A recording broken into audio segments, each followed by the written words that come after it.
and jubilation is the atmosphere that characterized the skies of Buea over the weekend as several GCE candidates took to the streets in songs and chants after passing the 2026 edition of the Cameroon General Certificate of Examination for this year. In Conakry, the capital city of Guinea, a total of 30 people have died following the collapse of a mammoth pile of refuse in one of the biggest landfills found in the nation's capital. Winners of the 2026 Women Africa Cup of Nations, Cameroon's indomitable lionesses have been decorated by the president and the head of state, His Excellency President Paul Biya, at the Unity Palace in Yaoundé, flanked by government stakeholders.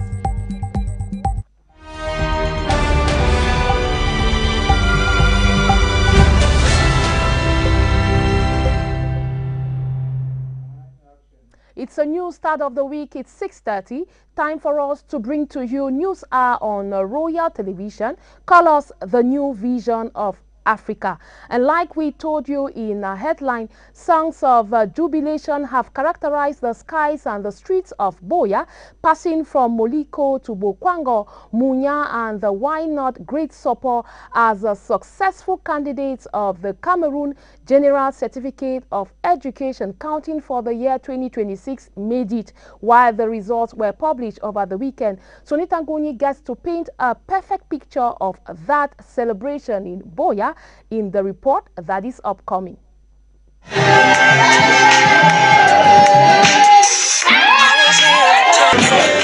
It was a moment filled with excitement, relief and jubilation across Cameroon on Friday, August 21st, 2026 at about 2 p.m. as a result of the Cameroon General Certificate of Education examinations were officially released. In Buea, capital of the Southwest region, the atmosphere was particularly electric as successful candidates, parents and well-wishers gathered to check the long-awaited results. For many students, years of hard work, sleepless nights, and unwavering determination finally culminated in this defining moment. Cheers, embraces, and tears of joy characterized the celebrations as candidates discovered their performances. This is my second time of writing, and I'm very happy to pass, and there's a joy in my heart.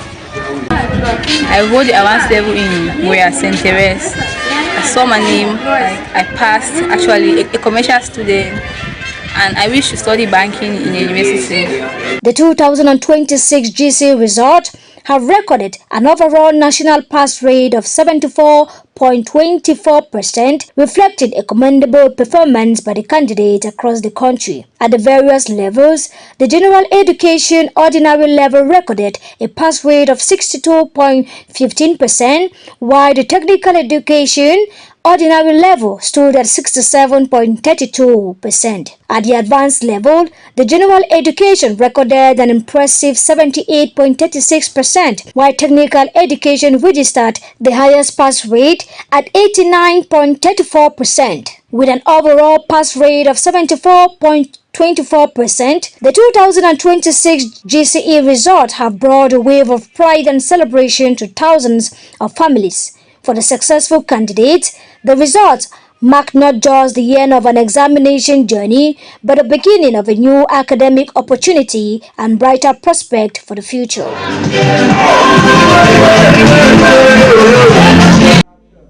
We are in Mutengende, precisely at Esuke, where about 52 young oil palms worth 1.8 million francs CFA have been cut down in that area by purported persons from the Islamic community. However, CDC management says that the act is not welcome. It does not just flaunt the presidential decree which said that all activities pertaining to lands must be suspended, but it goes a long way to bring losses to the company. Frida Lena puts us through that particular report.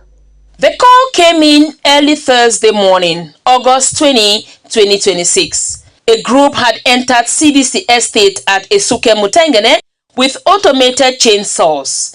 When CDC property manager KB, Equile and security forces arrived, the damage was done. 52 young oil palms lay on the ground. These were not old trees. Planted in 2016, they were just 10 years old at their peak in a very high-yielding 13-hectare block. Franklin Goninjie is the general manager of CDC. The head of state cannot issue a strong orientation of that degree without strong reason behind it. And I think that we should, each and every one of us, every stakeholder should put on their cap of reasoning to be guided in our actions. Because an oil palm produces for 30 years, killing it at 10 means CDC has lost 20 years of oil, 20 years of jobs. And this plantation has a mission to feed CDC's newly commissioned mini oil mill at Moliwe. CDC says individuals mobilized by a group claiming to represent the Muslim community in Mutengene carried out the act. But according to CDC, everything about their claim is false. First, the land has never been surrendered. The group applied in 2023, but at the site board commission, CDC told them clearly that the area cannot be surrendered. Secondly, even the administration said no. A meeting chaired by the late SDO for Fako ruled they had no right to request CDC land. According to officials of CDC, the supposed group of persons are said to be selling what is not theirs. Despite the objections, the group had started enclosing the estate and said to be issuing allocation letters for CDC land. Again, they violated the presidential order.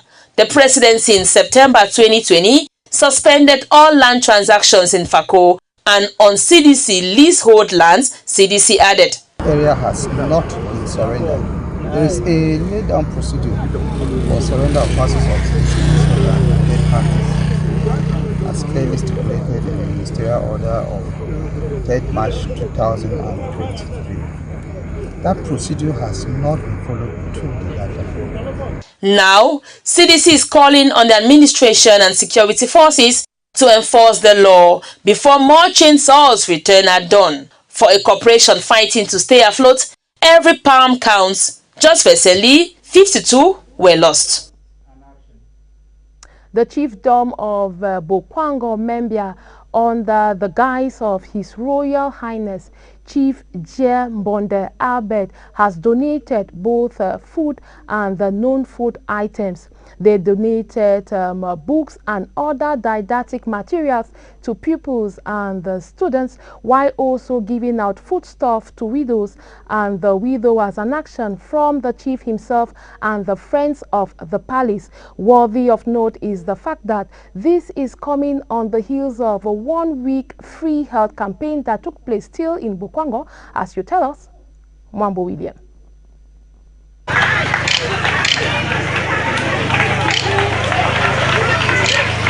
A week-long free health campaign in Membia Bokwango Chiefdom ended Saturday with a massive back-to-school and humanitarian ceremony. From Monday 17th to Saturday 22nd August, the population of Likoko Membia, Bokwango, Nanga, Wasa, Likombe benefited from free consultation, screening, and treatment, giving drugs also to patients. The closing ceremony at the Palace Esplanade of Chief Mbonde Albert of Membia Bokwango rewarded more than 2,000 beneficiaries drawn from nursery schools, primary schools, secondary schools, university and other professional schools, alongside widows and widowers who benefited from foodstuff. Successful candidates in promotion exams, the GCE and professional schools received school bags, books, pens, pencils, and other writing materials with office tables for schools and bags of rice for widows and widowers.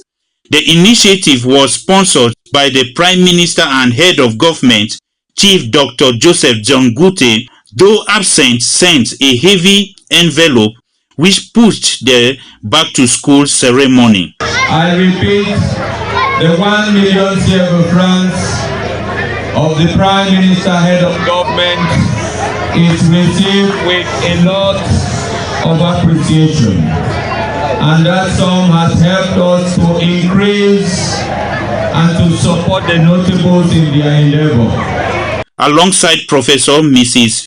Dorothy Limunganjoma, the Becker Foundation, Fakoshi Company, and Senator Charles Mbela-Moki, who offered a special envelope of 25,000 francs CFA to every pupil and student. An initiative organizers say is aimed at easing parents' burden and rewarding merit.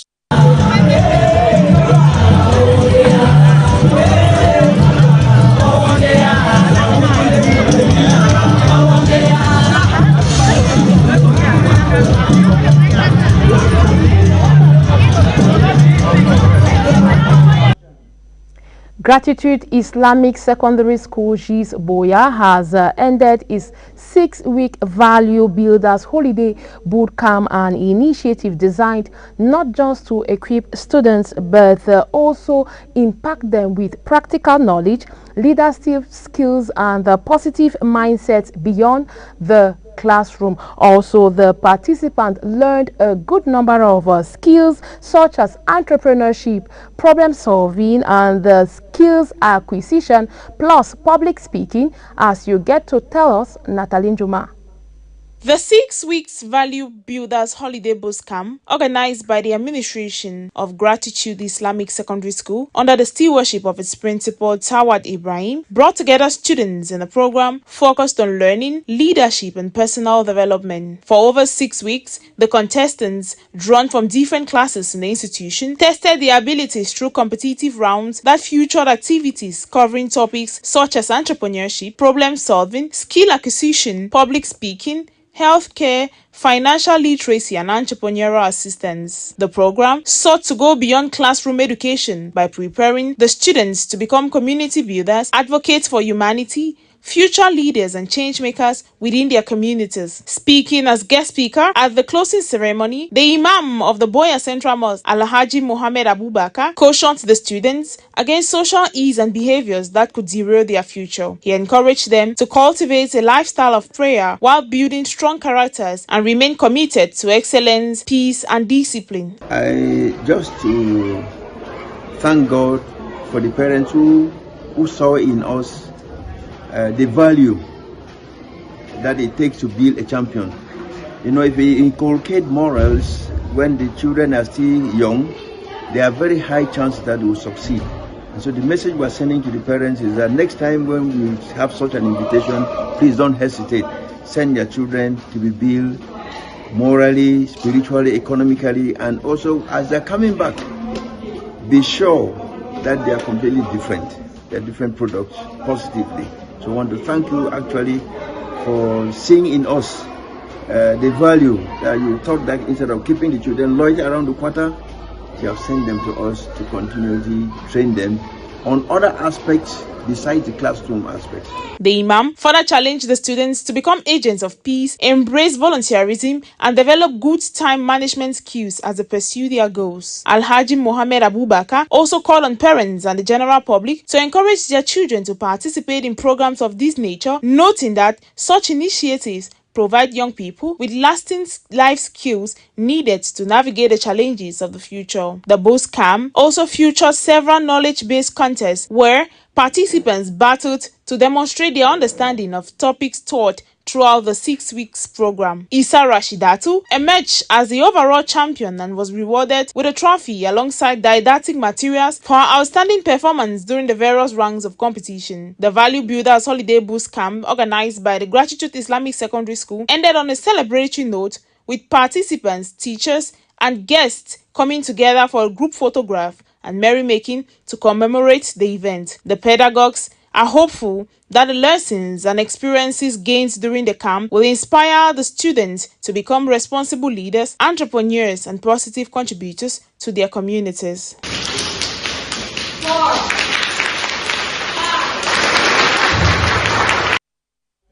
Away from Aboya, we take you to the West region. We are in Numga, in the Mbangangte subdivision of the West region, as a family has been left unconsolable.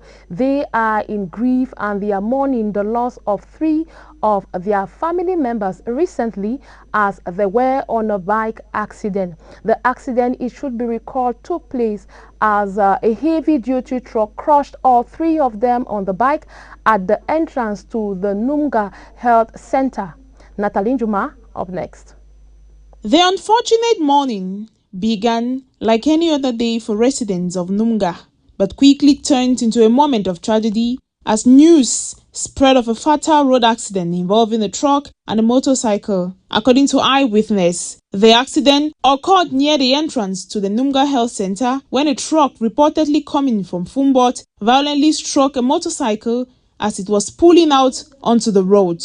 3 people were reportedly traveling on the motorcycle at the time of the incident. All 3 victims are said to have belonged to the same family and reportedly died instantly from the impact. The violent collision sent shockwaves through the community, with residents gathering at the scene as the gravity of the tragedy became apparent. For the people of Numga, the loss is particularly painful as an entire family has been plunged into mourning its 3 relatives. Family members, friends and neighbors of the victims are finding it difficult to come to terms with the sudden disappearance of 3 members of the same household. The incident has also renewed concern about road safety, particularly the need for motorists to exercise greater caution around health facilities, junctions, and other busy areas where motorcycles and vehicles frequently merge into traffic. As the bereaved family prepares to lay their loved ones to rest, the community continues to extend condolences and support to them during this difficult period. As at now, authorities are expected to establish the exact circumstances surrounding the collision as investigations into the accident have been opened. We are out of our national borders and we are in Conakry, that's in the capital city of Guinea, where at least 30 persons have lost their lives in a landfill after the mammoth landfill got to collapse, killing the persons. And away from that story in Conakry, we take you to other stories where we tell you that alarm is growing in Burundi as a devastating bushfire sweep through the Ruvubu National Park, destroying more than 10,000 hectares of land in an area said to be protected. Staff lady for this foreign bid, Nanga Sonia, puts us through.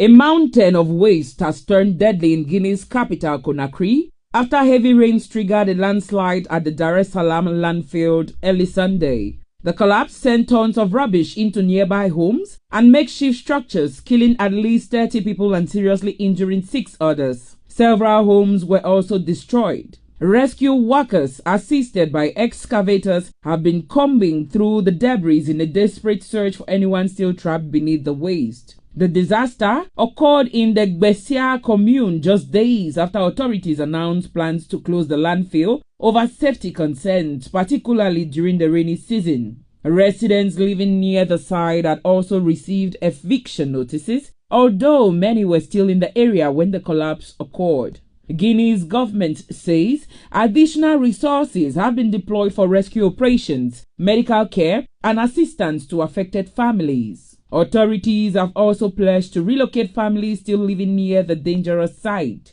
The tragedy has renewed concerns over waste management, unsafe settlements, and the risk faced by communities living close to large, unstable dump sites. Officials warn the death toll could change as search and rescue operations continue. A major environmental crisis is unfolding in Burundi, where bushfires have ravaged more than 10,000 hectares of Ruvubu National Park. The fires have reportedly become more frequent since late July, with park rangers fighting the flames daily during the dry season. But their efforts are being hampered by a lack of manpower and firefighting equipment. The park has only about 45 staff despite covering more than 50,000 hectares. Park authorities suspect poachers and other people entering the protected area for firewood or livestock grazing may be responsible for some of the fires. Trails leading towards neighboring Tanzania are also believed to be potential routes where fires could be deliberately or accidentally started. The scale of the destruction is raising concerns for the park's rich biodiversity. Rufubu is home to numerous mammals, hundreds of bird species, reptiles and fish, making it one of Burundi's important natural ecosystems. The fires are also damaging vegetation and habitats, while increasing the risk of soil degradation and further environmental loss. Authorities and conservationists now face a race against time to contain the flames and protect what remains of the park's wildlife and forest. Time for us to talk sports as the indomitable Lionesses of Cameroon have been decorated by the President of the Republic, His Excellency President Paul Biya, recently. That is after they emerged as winners of the recent Women Africa Cup of Nations counting for the year 2026. The occasion, as we are told, took place recently at the Unity Palace in Yaoundé in the presence of top government officials. Sonita Ngoni reports. History will remember August 22nd, 2026 as a landmark day in Cameroonian football as the newly crowned 2026 Women's African Cup of Nations champions. The indomitable Lionesses of Cameroon were warmly received at the Unity Palace in Yaoundé, fresh from their historic triumph in Morocco, where they lifted their first ever WAFCON title. The champions were hosted by the President of the Republic, His Excellency Paul Biya, in celebration of an extraordinary achievement that has brought immense pride and joy to the nation. Mon épouse et moi-même sommes très heureux de vous accueillir au Palais de l'Unité afin de célébrer avec vous et l'ensemble du peuple camerounais votre brillante prestation à la Coupe d'Afrique des Nations de football féminin qui vient de se dérouler au Maroc. Vous avez hissé le drapeau du Cameroun sur le toit de l'Afrique en remportant brillamment la 14e édition de la Coupe d'Afrique des Nations féminines de football. Decorated with honor, the reception was a fitting tribute to a team that defied expectations, displayed remarkable resilience, and urged their names into the history book of the Women's African Cup of Nations. To some of these players, the ceremony was one never to forget. I was still a little child. I think most of Cameroonians, we used to see the president on TV. We never imagined that we could see him in reality, coming right now with the trophy to present it to him, and receiving from him great words of encouragement. That's something outstanding. First and foremost, really grateful that we were able to do so, and an honor that we reached our goal this past CAN. And thank you to the presidency for inviting us and having us here to celebrate this moment with them. Adding to the celebrations, the First Lady, Mrs. Chantal Biya, presented gifts to the various Lionesses in recognition of their exceptional achievement and their contribution to Cameroon's sporting glory. It was more than a reception, it was a celebration of history, determination, and national pride. The Lionesses have returned home as champions, carrying with them a trophy that marks a new and glorious chapter in Cameroon's female football history. A historic victory indeed, one will be remembered for generations to come.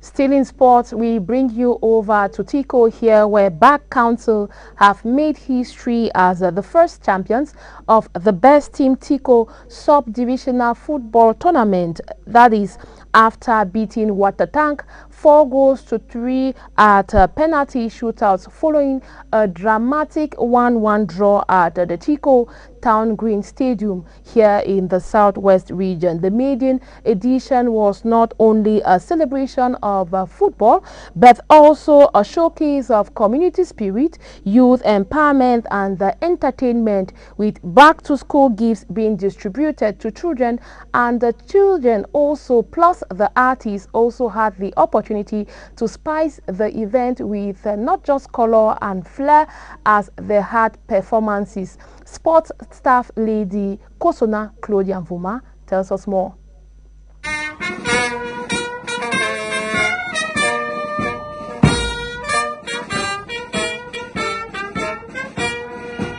The Tico Town Green Stadium was recently transformed into a theatre of football, celebration and community spirit as the maiden edition of the Best Team Tico Sub-Divisional Football Tournament reached its climax. The final had all the ingredients of a memorable football afternoon. Watatang and Bakansu battled fiercely for 90 minutes, but neither sides could find a winning goal, with the scores logged at 1-1 at the end of regulation time. The trophy would therefore be decided from the penalty spots. Welcome to the gateway city of the Southwest region and why not Pako Division here in Tico, where we are witnessing the first edition of Tico, the best football interquarters here at Tico Town Green. Mind you, today it is the grand finale between Bakansu and the likes of Watatang. It was 1-all for both teams at 90 minutes, and we are preparing to go straight into the penalty shootouts. As you stay with us, I am Kusona Kodia for Royal Television. And in the tense shootout that followed, Bakansu held their nerve to triumph 4-3, becoming the first team to lift the trophy and write their names into the history of the competition. For Engineer John Esunge Motove, president and cup donor, the tournament goes beyond the results on the pitch. It is about creating opportunities for young people, strengthening communities, and using football as a tool for positive social impact. The first thing I have to say is that I want to congratulate the two teams from Chop Play.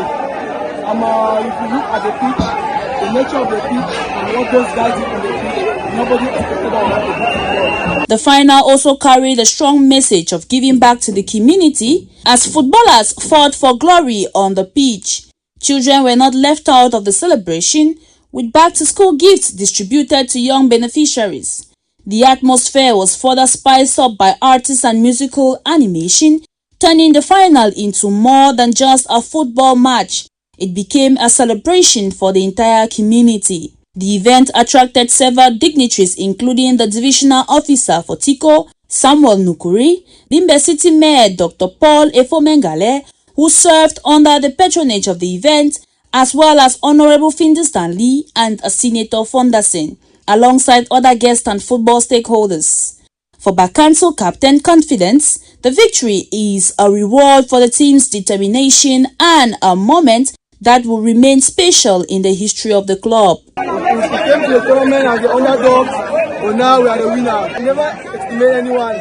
We lost the first match and now we are the winner. From the opening whistle to the final penalty, the maiden edition delivered football, emotion and entertainment, and community engagement. As the celebrations continued, Bakansu walked away with a trophy and a whooping sum of $1 million CFA, but Tico walked away with something bigger, a new football platform built around talent, unity and the community. The first chapter has been written. Bakansu are the first champions.